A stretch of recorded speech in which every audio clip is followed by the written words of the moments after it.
Hindi makakatulog ang mahal mo at mababalisa siya kakaisip sa iyo gamit lamang ang orasyon, ang larawan ng inyong target at ang isang palito.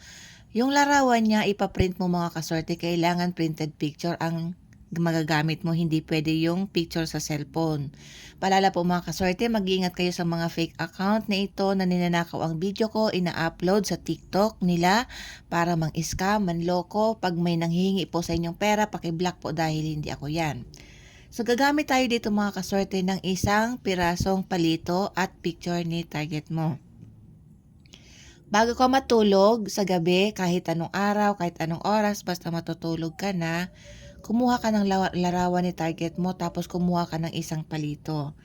Ibulong mo dito sa palito yung salitang ito ng 9 na beses.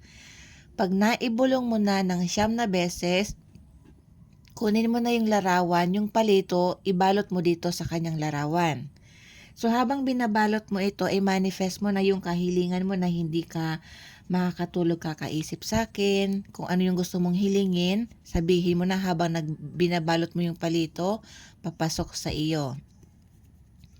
Pag nabalot mo ng mga kaswerte, ilagay mo na ito sa iyong unan at matulog ka na.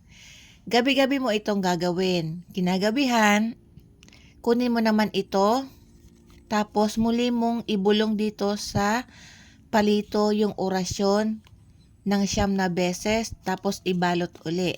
Tapos ilagay uli sa ilalim ng inyong unan.